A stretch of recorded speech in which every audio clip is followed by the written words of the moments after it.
해가 되는 찬양 감사합니다.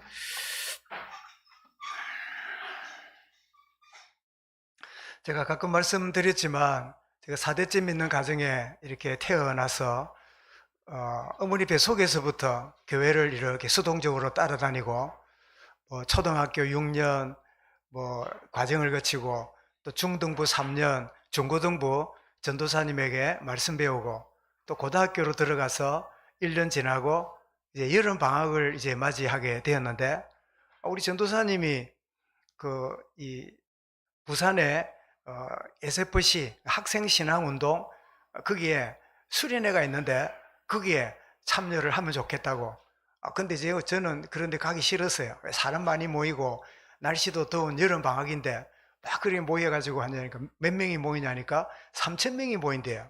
그 3,000명이 모이는 무리니까 밥 먹기도 힘들고 잠자기도 힘들고 생각만 해도 끔찍하잖아요. 그런데 제가 안 갈 수가 없어요. 왜냐니까 전도사님이 그 수련회 등록비를 자기 돈으로 내가 등록해놨다는 거예요. 근데 거절할 수 없어서, 그래서 할 수 없어서 그 수련회에 참여했다가 월요일 지나고 화요일 지나고 수요일 지나고 났더니 저랑 같이 갔던 3명 목사 아들하고 무사 아들. 여러분 교회에서 무사가 뭔지 아세요? 직분 없는 분, 없을 무자. 그냥 교인이에요. 그죠? 그 2명 친구는 가고 없고 불쌍한 집사 아들 나만 남았어요. 나도 가고 싶은데 전도사님 체면 때문에 다 2명 도망간다. 나마저 도망가면 전도사님 체면이 아닐 것 같아. 그래가 할 수 없이 남았어요. 그래서 수요일 지나고 드디어 목요일 지났는데 목요일 지나면 금요일 날 집에 가요. 하루만 버티면 되겠구나 했더니 목요일 날 철야기도 한대요. 아니 철야기도는 할머니 어머니들이 하는 거지. 아니 십몇 살 열 몇 살밖에 안 되는 우리 청소년들을 불러내가고 무슨 철야기도 하냐고. 그래 숨어 있다가 머리가 큰 바람에 잡혀 나왔어요. 그래 나만 앉아 있는데 한 3,000명이 큰 교회당 앉아가 찬양 부르고 박수 치고 이러는데 덥습니까? 요즘에 에어컨도 있고 하지만 옛날에는 교회 에어컨 이런 게 없었잖아요. 얼마나 덥습니까? 여름인데. 저 구석에 앉아가지고 그래서 시간만 끝나기를 기다리고 있는 가운데 있는데 찬송을 부르는데 찬송 부르다 보니까 열심히 안 부르거든요. 턱 나오더니 이 찬송가를 10번 부르래요. 아니 여러분 4절을 10번 부르면 몇 절입니까? 40절 되잖아요. 이야 무슨 찬송가를 가지고 기합을 주냐? 그럼 막 불만도 생기고 막 하여튼 속이 그냥 목요일 밤이 막 속이 부글부글해요. 아마 여러분 중에는 뭐 그런 비슷한 느낌을 가진 분 있을 거예요. 원치 않는데 억지로 끌려가서 막 있는 그런 모습. 그런데 이게 웬일입니까? 그날 밤에 부활하신 주님이 제 영혼에 찾아오셨어요. 저를 찾아오셔서 네가 어디 있느냐? 하나님 떠나서 제 가운데 빠지고 두려워하여 숨었나이다. 아담을 찾아오신 그 하나님이 저의 영혼을 찾아오심으로 제 인생이 새롭게 시작되는 출발물이지요.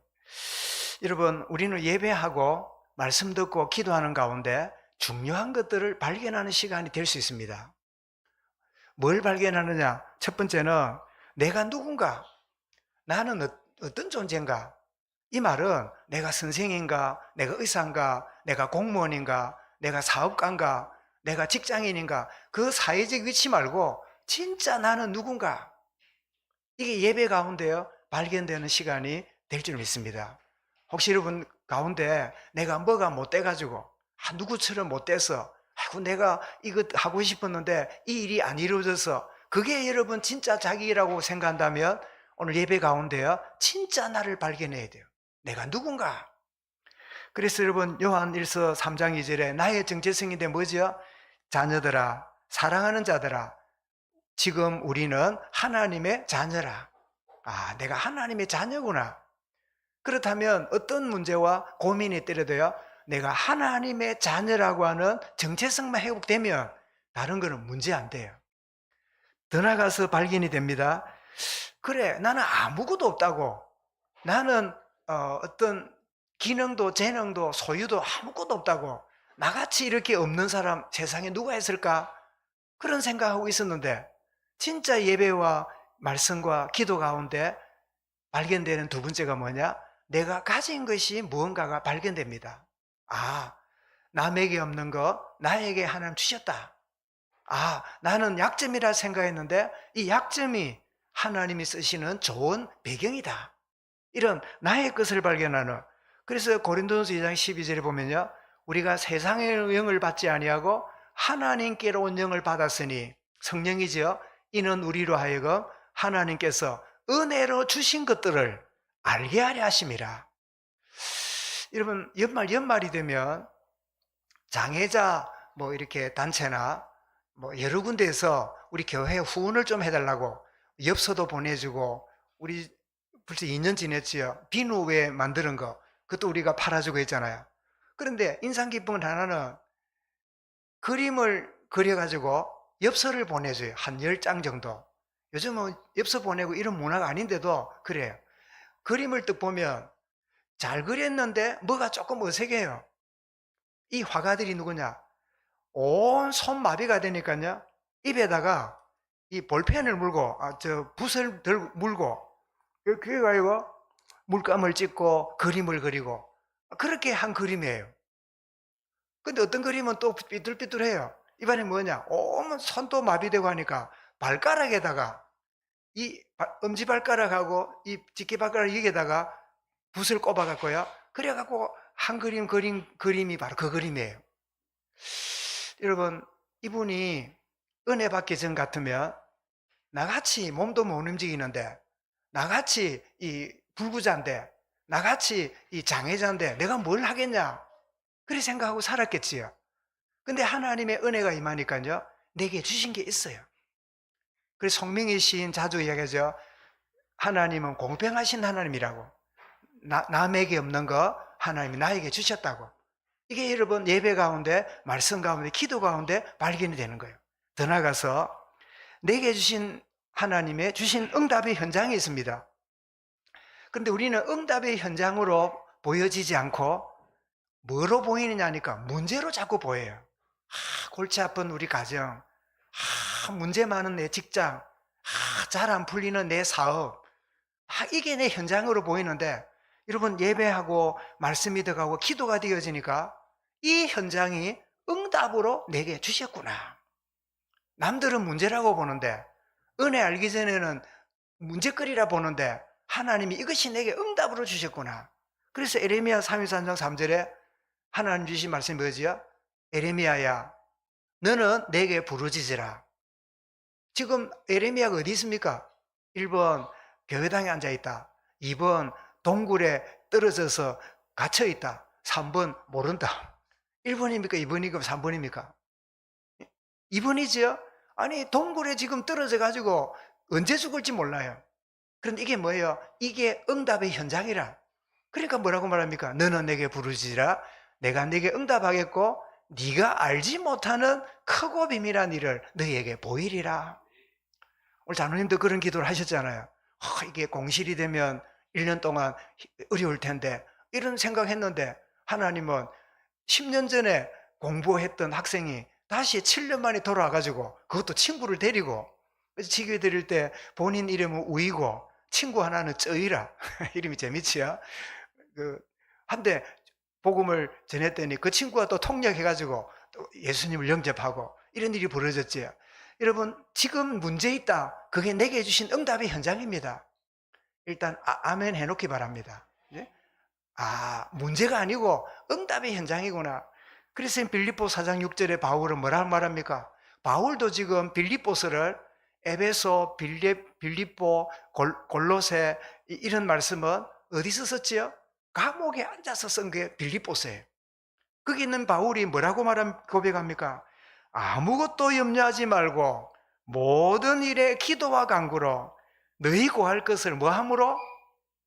1번 짜증내므로, 2번 불안함으로, 3번 감사함으로. 뭐라고요? 감사함으로 아뢰라. 이게 무슨 감사합니까? 목사님, 말도 안 하는 소리입니다. 내대 보세요. 뭐 감사가 나옵니까? 불평 안 하면 다행이지. 성경은 말합니다. 감사함으로 하나님께 아뢰라. 그 하나님이 누구예요? 하나님은 나의 아버지시니까. 그래서 나를 발견하고 내게 주신 것 발견하고 나의 현장이 응답의 현장이구나, 이 발견이 뭐 할 때요? 예배하다가, 말씀 붙잡고 묵상하다가, 뭐 하다가요? 그것을 붙잡고 기도하다가 하나님이 나이가 누군지, 내게 주신 게 뭔지, 내 현장을 발견하는 축복 누리지요. 여러분, 하나님이 예배를 통해서 놓쳐버린 거, 내가 잊어버린 거, 덮여 있는 거, 숨겨 있는 것들이 다 드러나는 축복의 예배가 될 줄 믿으시기 바랍니다. 여러분, 본문은 은혜로 구원받았고, 그리고 은혜 받은 우리가 은혜로 살아가는 성도의 정체성을 쭉 12장부터 알리고 있잖아요. 그런데 갑자기 분위기가 전혀 다릅니다. 전혀 다른 분위기로 바울이 교훈을 던지고 있는데, 그 내용이 뭐냐? 종말, 주님이 재림할 것에 대한 재림신앙을 가지고 영적으로 깨어있으라 라고 하는 다른 분위기의 말씀을 우리에게 던지고 있습니다. 이런 복음은 이 사람의 인생을 변화시키는 하나님의 능력입니다. 로마서 1장 16절 그랬지요. 복음은 모든 믿는 자에게 구원을 주시는 하나님의 능력이라. 여기 능력이라 이 말을 영어는 다이너마이트고 헬라어로는 두나미스, 다이너마이트라. 말씀이 그 마음에 심기면 그 인생이 바뀌는 거예요. 여러분, 제가 17년, 18년 동안 종교생활을 해왔는데 어느 날 하나님 말씀이 내 마음에 바뀌니까 제 인생이 바뀌어졌어요. 여러분, 가족이나 자녀나 주변에 예배가 잘 안 되고 늘 걱정이 되고 이 자리까지 있지도 못하는, 그러나 여러분 주변에 자녀나 주변에 가족이나 또 친지들이 있지요. 여러분들 막 요구할 게 아니라 기도하시기 바랍니다. 주님, 복음은 하나님의 능력인데 능력의 말씀이 그 영혼에 다이너마이트처럼 꼽혀져서 폭발됨으로 그 인생이 바뀌는 응답을 보게 될 줄 믿습니다. 미리 그림을 그리면서 기도하시기 바랍니다. 그래서 율법학자로서 교회를 심하게 핍박했던 이 사울이 전도자 바울로 바뀌어졌잖아요. 뭐 때문이죠? 복음의 말씀 때문에. 그게 사도행전 9장에 나오잖아요. 더 나아가서 방황하고 타락하고 육신적으로 타락한 생활을 하고 영적으로 타락해서 마니교라고 하는 이상한 종교에 빠져가지고 심취했던 어거스틴이 하나님의 은혜와 말씀으로 위대한 신학자로 바뀌어서 일어났는데, 오늘 본문의 말씀이 어거스틴하고 굉장히 관련이 있는 말씀이기도 합니다.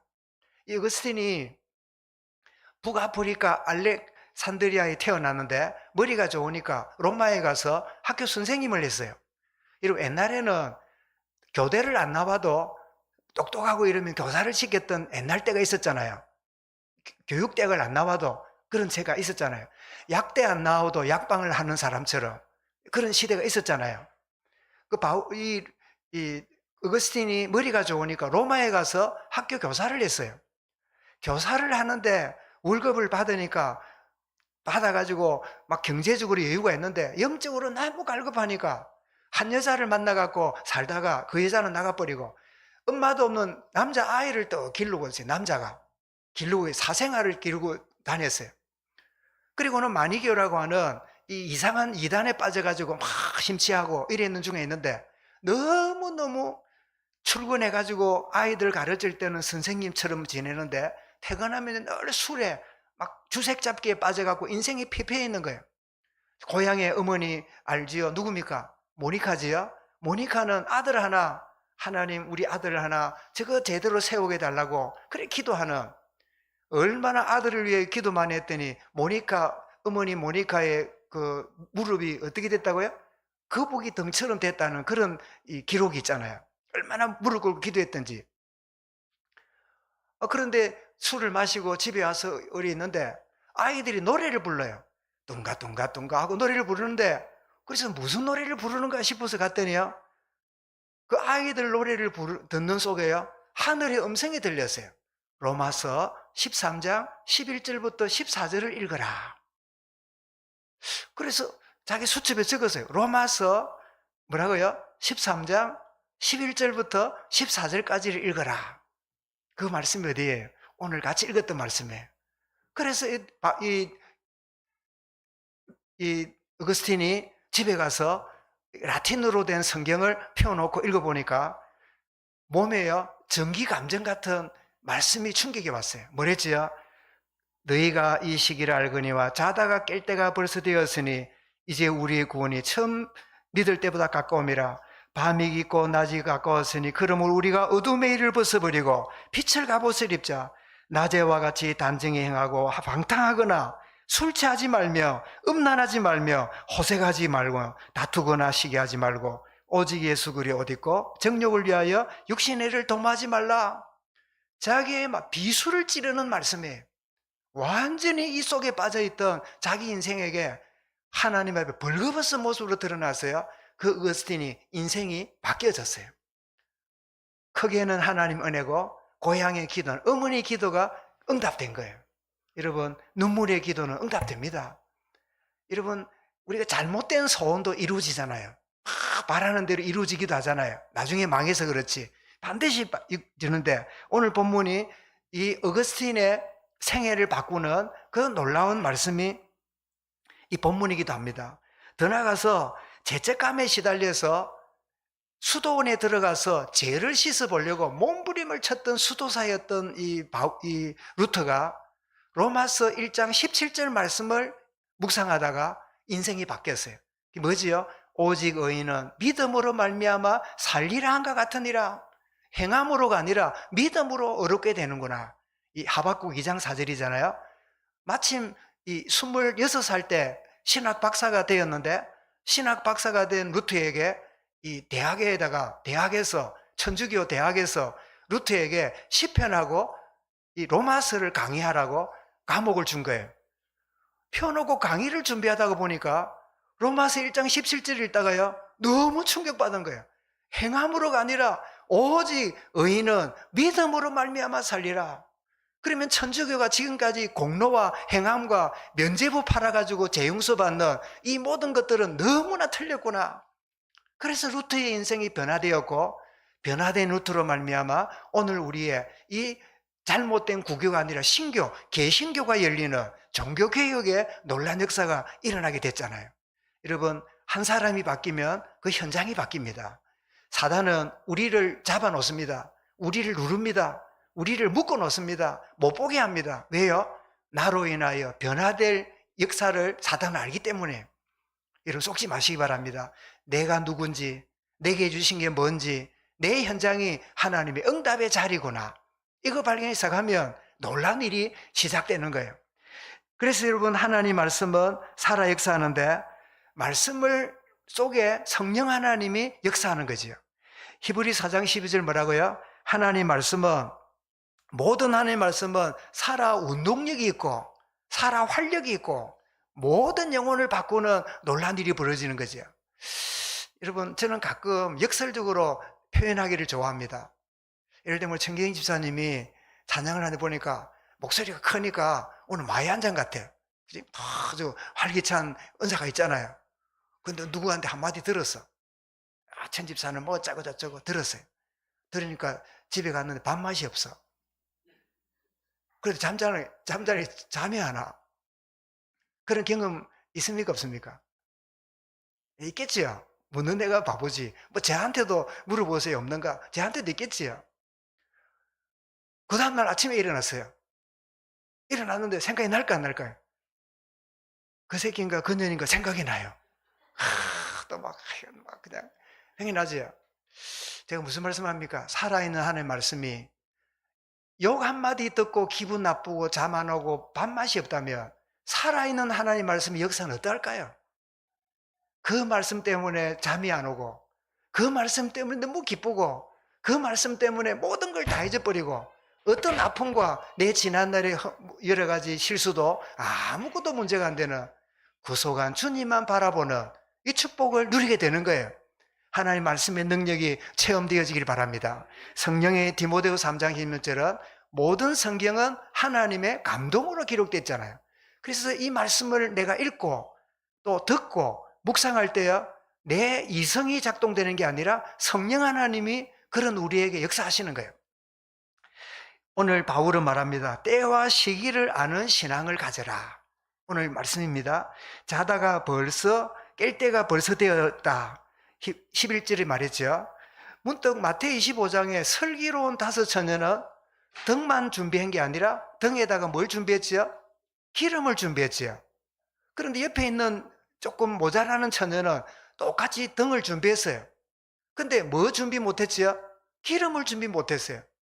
아니, 등만 있으면 뭐합니까? 기름이 없는데. 신랑이 오는데요, 이 기름이 없으니까 성에 들어갈 수가 없어요.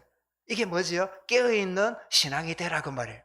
우리가 종교라고 하는 등만 들고 다니는 게 아니라 주님과의 관계에 이 성령의 기름 부으심이 우리에게 필요한 거죠. 더 나아가서 밤이 깊고 어둠의 일이 만연한 세상을 영적으로 꿰뚫어 보는 겁니다. 아, 내가 따라갈 게 아니구나. 온갖 소문, 광고, 온갖 옆에 사람들이 이러고 저러고 살아도 거기에 흘러가지 않은, 따라가지 않는 진짜 영적으로 딱 꿰뚫어 보는, 아, 이 시대가 이런 시대구나. 여러분, 세대별로 나이 든 사람은 나이 든 대로, 젊은 데는 젊은 대로, 어린 애들 어린 대로요, 또래 문화에 허가 문화가 있습니다. 그래, 그 문화에 들어가면요, 모두가 다 그래 살아야 될 것 같아. 모두가 그래 지내는 게 잘하는 것 같아. 그러나 영적으로 깨어있는 사람은요, 거기에 썰려가지 않습니다. 거기에 이렇게 흘러가지 않습니다. 딱 영적인 자존심을 갖고 깨어있는 거지요. 영적 육에 속한 것에 막 사람들이 이렇게 살고 저 살지라도 거기에 영향받지 않는 나는 하나님 자녀다. 모두가 다 우상숭배하고 다 절을 하고 자기 어떤 지위를 유지하려고 하는데, 영적 자존감을 가진 이 다니엘과 세 친구는 뭐라고요? 우리는 절대 우상에게 절할 수 없습니다. 그리 아니하실지라도 그렇게 할 수 없습니다. 제가 말씀드렸지요. 제가 아는 장로님 아들이 공부를 열심히 해가지고 그때만 해도 한국에 의과대학이 5개 있었어요. 의과대학이 5개 있는데, 있으면 이제 서울, 연세대, 뭐 고려대, 그리고 뭐 광중가에, 그 다음에 부산에 부산대, 의대가 5개밖에 없었어요. 의과대학이. 의사 되려면 요 5개 대학 중에 하나 들어가야 돼요. 그런데 공부를 열심히 해가지고 부산대학 의대를 들어갔어요. 들어가면 이제 기본 공부를 하고, 그 다음에 이제 인턴이 되고, 레지던트 되고, 막 이렇게 전공이 어째서 전문의가 되고 이런 과정이 있잖아요. 그런데 딱 이 전문의가 딱 되고 나니까 자기를 지도하는 이 전문의 교수가 이제 자기를 평점을 잘 먹여줘야 의사가 돼요. 근데 미련하게 요즘 그래 안 하는가? 국립대인데, 세상에 의과대학이, 종합대학은 단과대학별로 건물이 따로 있잖아요. 의과대학, 교육대학, 뭐 공과대학 이래 있잖아요. 그러면 의과대학 같으면 의과대학장이 있잖아요. 학장이 있잖아요. 그 학장이 주도해갖고요, 돼지머리 잘라놓고 거기 있으면 고사를 지내는 거예요. 의과대 앞에서. 왜요? 의료사고 없다고 해달라고. 충분히 이해되죠? 우리 의과대에, 대학병원에 이 의료사고 안 일어나도록 해달라고 고사 지낸다는 거예요. 이 장로님 아들이 얼마나 마음이 아픕니까? 그러니까 주일 지나고 월요일 한대요. 그래, 막 돼지머리 이제 학생들 보고 사오라고 사오는데, 돼지머리가 빙그레 웃고 죽은 게 있다네요. 씩 웃고 죽은 게. 그게 비싸다네요. 죽을 때 웃고 죽었는지 모르겠는데 웃으면서 죽은 돼지가 있다면서요. 그거 사와야 된다고. 그러니까 주일날 예배를 드리는데 이 청년이 얼마나 마음이 고생됩니까? 목사님이 상담을 했어요. 목사님, 이럴 때 어떻게 됩니까? 그 목사가 참 하지 마라 이러면 미래 막을 거 아니에요. 해라 하면 우상숭배 방조하는 거잖아요. 얼마나 참 목사도 안타깝습니까? 그래, 목사가 애매할 때 하는 말이 뭘까요? 기도해라. 기도해 줄게. 뭐 이런 이야기겠죠. 근데 그 아이가 어떻게 됐을까요? 이 아이에게 목사님 답을 줬어요. 이 지도 교수에게 잘 보여야 의사가 되고, 네 미래가 보인다고 하면 실력 없는 의사란 말이다. 네가 그 지도 교수가 인정할 수밖에 없는 전문성을 네가 가져라. 하나님, 정말 전문성을 가진 내가 의사로서 준비될 수 있도록 지혜와 능력을 내게 다하여 주옵소서. 그래, 거부했어요. 그러니까 의과대학에 난리라. 안 왔다고 보니까 예수제이라. 그래, 뭐 누구는 예수 믿어도 하는데 지는 별나다면서 이러고 지내는데, 교수가 뭐 생각했을 거예요? 우리 저 별난 놈 딱 보니까요, 모든 일에 제일 앞서요. 가장 성실하게 이 의료 기술이나 이 능력이 탁월해요. 그래, 어떻게 해요? 인정 안 할 수가 없어. 수석으로 졸업했는데 그걸 어떻게 했을까요? 훌륭한 의사가 됐겠지요. 제가 무슨 이야기 합니까? 아이고 뭐 적당하게 뭐 어때? 뭐 이러면 어때? 저러면 어때? 오늘 세속은요 끊임없이 우리 유혹합니다. 영적 자존감 가지면요 그리 아니하실지라도 결코 그럴 수 없습니다. 이런 진짜 멋있는 신앙에도 그러면 누가 하실까요? 하나님이 하십니다. 하나님이 그런 자의 인생을요 책임지십니다. 내 인생 내가 책임지려고 인본주의 쓰는 인생과 하나님이 나의 인생 책임지신다고 하는 결단하는 인생을 여러분 생각해 보십시오. 계산을 해도 계산이 나오잖아요. 영적 자존감 막 이루고 산다. 아이고 뭐 할 수 없이 뭐 어떻게 내 맡은 일이 뭐 술상무인데 뭐 그래 막 오는 저 외주하는 손님들 막 그냥 막 부어라 마셔라 뭐 어쩔 수 없지 뭐 여러분 어쩔 수 없으니까 그렇게 해는 게 또 이해가 되지요. 여러분 한번 결단하면 하나님이 그 자신과 그 미래를요 하나님 책임지시는 거예요. 영적 자존감. 그래서 여기 13절에 보니까 육에 속한 일 막 이런저런 모양 거를 단정히 행하며, 그래서 단정히 행한단 말이 뭘까? 요한일서 3장 3절을 제가 보니까 이렇게 나와 있습니다. 주를 향하여 이 소망을 가진 자마다 그의 깨끗하신과 같이 자기를 깨끗하게 하느니라. 이게 단정함이래요. 또 뭐랄까요? 여러분 옷을 화려하게 안 입어도 옷을 단정하게 입으면 참 보면 보기가 깔끔하고 보기 좋잖아요. 그런 것처럼 그 사람의 영적 상태가 항상 타협하지 않고, 그렇다고 외골수도 아니고 모든 사람을 관용하고 수용하면서도요 아닌 것을 아닌 거 알 줄 아는, 있어야 될 자리와 물러쳐야 될 자리를 딱 아는, 그 사람들도 저 친구한테 그 이상은 요구하면 안 돼. 저 친구는 뭐 예수 믿는다고 막 다 빠지고 이것도 빠지고 저것도 빠지고 아주 미꾸라지처럼 그런 뭐 요령 배운다가 아니라 모든 일을 함께 하되 진짜 안 되는 거는 노 할 줄 아는, 예스와 노의 분명한 이런 사람, 그게 단정함이에요. 왜 이런 말씀을 합니까? 주님의 재림을 기다리는 성도는 깨어서 세속에 빠지는 게 아니라 은혜 속에 사는 거예요. 사랑하는 여러분, 세속에 살지 말고 은혜 속에 사시기 바랍니다. 그러면 세상에 내 살아야 되는데 무슨 이야기입니까? 아니요. 정말 참된 영적으로 깨어있으면 희한한 세상 속에서도 세속이 아니라 은혜 속에 살아가는 축복을 누리는 거지요. 가끔 말씀드리죠. 여러분, 바다에 사는 물고기를 이렇게 가져오면 싱거울까요? 짤까요? 예? 뭐 답이 질문이, 예, 만약에 바다에서 잡은 고기가 집에 왔는데 짜면 죽은 고기예요. 죽으면 바닷물이 스며들잖아요. 살아있는 놈을 가져오면 어떻게 해요? 싱거워요. 횟집에 가서 살아있는 놈 잡아가 내놨는데 간이 다 됐네, 이런 거 먹어본 적 있습니까? 아이고 짭짤하게 간이 다 됐네. 그런 회를 봤습니까? 없어요. 살아있는 거 잡았기 때문에 살이 싱거워요. 초장에 찍어 먹고 간장에 찍어 먹잖아요. 똑같은 바닷물을 뻘컥뻘컥 마시고 사는데 살아있으면요 바닷물이, 소금이 그 몸에 들어오지 못해요. 이게 여러분 이 땅을 살아가는 성도의 참된 정체성이고, 이게 뭡니까? 내 노력이 아니라 하나님의 은혜 속에 사는, 자연을 통해 보여주는 하나님의 은혜인 거죠. 그래서 야고보서 1장 17절이 아니라 27절에 하나님 아버지 앞에 정결하고 더러움이 없는 경건은 자기를 지켜 세속에 물들지 아니하는 그것이니라. 여러분, 세속은 우리를 자꾸만 오염시키려고 합니다. 그런데 살아있으면, 영적으로 살아있으면 그 속에 들어가도 오염되지 않아요. 묻을 뿐이지 스며들지 않아요. 이게 참된 경건이라는 말씀하죠. 그러면 때와 시기를 아는 신앙이 되려면 어떻게 해요? 무장을 해야 돼요. 빛의 갑옷을 입어라. 그래서 하나님의 전신갑주라고 말하는데, 여러분 하나님의 전신갑주는 언제 입습니까? 1번 소풍 갈 때 입는다. 2번째 전쟁 치룰 때 입는다. 언제 전신갑주를 입지요? 언제 갑옷을 입어요? 전쟁이 있잖아요.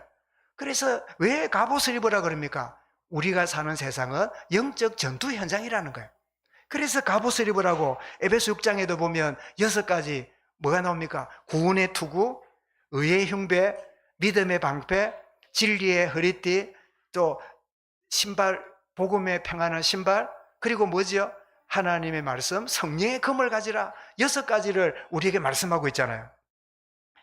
이게 빛의 갑옷을 입자는데 이게 무슨 말이냐? 예수 그리스도를 옷 입는 것을 의미해요. 갈라디아 3장 27절을 보면 정확하게 말씀이 나와요. 누구든지 그리스도와 합하기 위하여 세례를 받은 자는 그리스도로 옷 입었느니라. 저와 여러분들은 지금 헌금으로 된, 천으로 된 옷을 입고 있지만 눈에 보이지 않게 무슨 옷을요? 그리스도로 우리를 옷 입혀 주셨어요. 빛의 갑옷을 입혀 주셨어요. 이 말이 뭐냐니까 예수 그리스도로 옷 입었다는 말은 우리가 어렵게 됐다는 뜻입니다. 내가 의인이 되었다는 뜻이에요. 그래서 정가된 거죠. 불의한 우리인데 의로우신 주님이 그 의로운 옷을 우리에게 정가해 주신 거예요. 그래서 우리는 그 옷을 입는 순간에 우리가 어렵게 된 거예요. 그래서 시편 139편 9절에 보면 주의 제사장들은 의의 옷을 입고 주의 성도들은 즐거이 외칠지어다. 우리가 왜 즐거워하고 기뻐할 수 있습니까? 그것은 불의한 우리의 모든 죄 문제가 해결됐기 때문에 우리가 어렵게 된 이 축복을 누리니까 어떻습니까? 즐거이 부르고 기뻐하면서 살 수 있는 근거가 되는 거죠. 이를 입는다는 뜻은 무슨 뜻일까요? 보호받는다는 뜻입니다. 주님이 나를 의롭게 하시고 의로 우리를 보호하시는 거예요. 어디로부터 보호할까요? 불의와 흑암의 권세로부터 우리를 보호해 주시는 거예요. 보호해 주시는. 베드로전서 1장 5절에 너희가 말세에 나타나기를 예비하시고 구원을 꾀하여 믿음으로 말미암아 하나님의 능력으로 보호하심을 받았느니라. 하나님의 보호하심을 입는, 이게 그리스도로 옷 입는 거예요.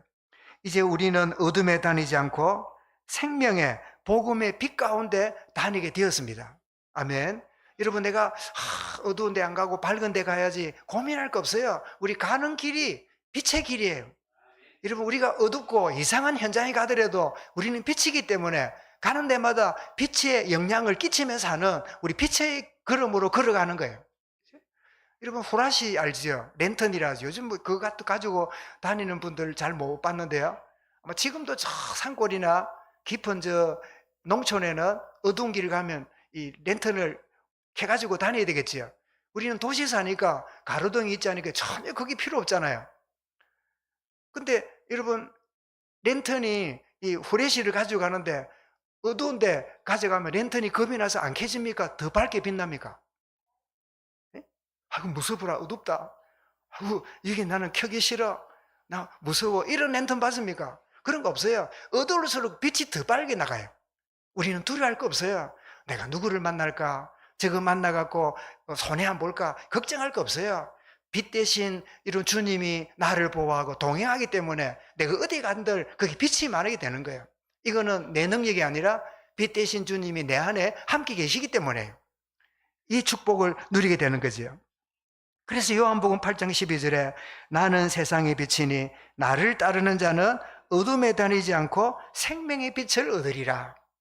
요한 12장 46절에도 나는 빛으로 세상에 왔으니 물은 나를 믿는 자는 어둠에 거하지 않게 하려 함이라. 주님이 우리 안에 계시면서 우리를 빛 가운데로 인도하시는 이 축복 누리는 거예요.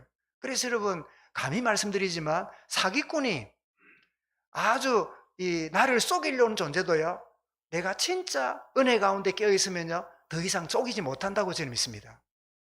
속이려 하다가 혀가 꼬이갖고요 더 이상 말을 못하는 그런 하나님의 능력을 내가 아니라 내 안에 계신 주님이 그 역사를 하신다는 거예요. 하고 속을까봐, 하고 근데 이용당할까봐 걱정하지 말고, 여러분 이런 걱정 혹시 안 합니까? 아이고 우리 애가 너무 분별력이 없어서, 아이고 우리 애가 너무 약해가지고, 애가 너무 나무 말에 이 분별을 못해갖고 저기 세상 가서 쏟고 이용당하지 않을까, 그런 걱정하는 거 있습니까? 걱정하지 마세요. 주님이 여러분 자녀의 마음속에 계시다면 어떤 가운데 있을지라도 주님이 보호하신다, 주님이 이끌어가신다, 이 확신을 가지고 여러분 자녀들과 우리 가족들을 보면서 염려의 눈이 아니라, 따라하겠습니다, 염려의 눈으로 보지 말고 기대하는 눈으로 봐라.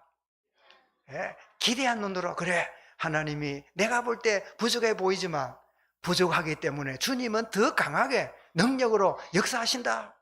그런 기대함으로 보는 그게요, 복음의 눈이에요.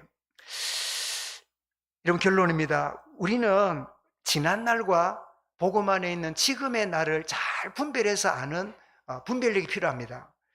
여러분, 전에는 어둠이었는데 이제는 빛 가운데 들어왔어요. 전에가 언제입니까? 복음 알기 전에, 구원받기 전에. 그런데 이제는 빛 가운데 들어왔어요. 에베소 5장 8절 말씀을 함께 보겠습니다. 같이 읽습니다. 시작. 너희가 전에는 어둠이더니 이제는 주 안에서 빛이라. 빛의 자녀들처럼 해가라. 뭐라고요? 그전에는 어둠이었는데 이제는 내가 빛 가운데 앉는 빛의 자녀다. 그리고 데살로니가전서 5장 5절입니다. 읽습니다. 너희는 다 빛의 아들이요 낮의 아들이라. 우리가 밤이나 어둠에 속하지 아니하나니. 여러분, 조금 전에 읽었던 에베소나 데살로니가전서가 누가 기록한 성경입니까? 전도자 바울이 기록한 거죠. 그래서 로마서 안에 있는 내용들이 여러 서신에 이런저런 파편으로 이렇게 있다는 걸 확인할 수 있지요. 전에는 어둠이었지만 이제는 빛 가운데 들어왔다. 나는 빛의 자녀다. 이 사실을 아는. 두 번째입니다. 지난 날에는 내가 지옥의 자식이었어요. 지옥 가야 될 내 인생이었어요. 근데 뭐지요? 하나님 자녀가 되었어요. 이게 지난날과 우리의 모습입니다. 마태복음 23장 15절 읽어볼까요? 시작. 화 있을진저 외식하는 서기관들과 바리새인들이여, 너희는 교인한 사람을 얻기 위하여 바다와 육지를 두루 다니다가 생기면 너희보다 배나 더 지옥 자식이 되게 하는. 이런 불신자나 종교인은요, 지옥의 자식입니다. 지옥 가야 될 운명이라 그 말이에요. 이게 우리의 지난날이었어요. 지옥의 자식. 그런데 우리가 뭐 했지요? 요한일서 3장 2절 확인하겠습니다. 시작. 사랑하는 자들아, 우리가 지금은 하나님의 자녀라. 장래에 어떻게 될지는 아직 나타나지 아니하였으나 그가 나타나시면 우리가 그와 같을 줄을 아는 것은 그의 참모습 그대로 볼 것이기 때문이니라. 사랑하는 자들아, 우리가 지금 뭐라고요? 지옥의 자식이 아니라 하나님 자녀예요. 이게 여러분 변화된 우리의 오늘의 모습이지요. 더 나아가서 전에는 우리 자신만을 위해 살았어요. 오직 내 성공, 내 건강, 내 가족, 내 자녀, 그것만을 위해 살았어요. 그랬던 난데 이제는 그리스도의 영광을 위해 사는 자로 우리가 변화되었어요. 고린도서 10장 31절 잘 알지요? 우리 읽어보겠습니다. 고린도전서 10장 31절 시작. 그런즉 너희가 먹든지 마시든지 무엇을 하든지 다 하나님의 영광을 위하여 하라. 드나서 빌립보 2장 20절에 바울은 이런 고백을 하고 있습니다. 시작. 나의 간절한 기대와 소망을 따라 아무에게든지 부끄러워하지 아니하고 지금도 전과 같이 온전히 담대하여 살든지 죽든지 내 몸에서 그리스도가 존귀하게 되게 하려 하나니. 우리는 뭐지요? 살든지 죽든지 내가 잘 되고 내 자식 잘 되는 게 소원이었잖아요. 그런데 우리의 소원이 달라졌어요. 주님, 내가 살든지 죽든지 내 몸에서 그리스도가 존귀되기 원합니다. 저는 코로나 이후에, 뇌경색 이후에 이 말씀이 제게 너무 간절해요. 주님, 제가 건강하든지 않든지 간에, 제게 내 활동이 잘 되든지 안 되든지 간에 저를 통하여 주님이 영광이 드러나게 주옵소서. 주님이 존귀게 되는 일을 보게 하여 주옵소서. 여러분, 무엇이 여러분의 소원이고 간절함입니까? 나의 것, 내 중심이 아니라 진짜 나를 통하여 그리스도가 존귀되는 이것이 우리의 중심이 된다면 마태 6장 3절 응답을 누리는데 6장 3절이 뭐죠? 먼저 그의 나라와 그의 일을 구하라. 그리하면 이 모든 것을 너희에게 더하여 주시리라. 정말 은혜로 살아가는 참된 정직성, 이 주님의 재림을 기다리는 영적으로 깨어있는 빛 가운데 살아가는 이 축복의 참된 정직성을 누리는 이 한 주간 되어지기를 주의 이름으로 축원합니다. 감사합니다. 주님, 우리가 은혜로 구원을 받은 이후에 내 힘으로 살고 나의 노력으로 행하다가 눌리며 지치며 죄책감에 시달렸던 많은 세월들이 있었지만 역시 구원받은 인생들은 더욱 은혜 안에 살아야 참된 자유함과 열매를 맺게 됨과 주님이 나를 통하여 자신을 드러내심을 보게 됨을 일깨워 주시니 감사합니다. 오늘도 빛 가운데 사는 참된 빛의 자녀인 것을 알고 온전히 나가며 나만을 위해 사는 인생이 아니라 하나님의 영광을 위하여 살아가는 참 목적이 이끄는 삶으로 이끌림 바 되어지도록 은혜로 함께 하시며, 이런 신분으로 이런 정체성으로 살아가지는 참된 축복의 이 한 주간 생애되도록 인도하시고 역사하여 주옵소서. 감사하오며 예수 그리스도 이름으로 기도드리옵나이다.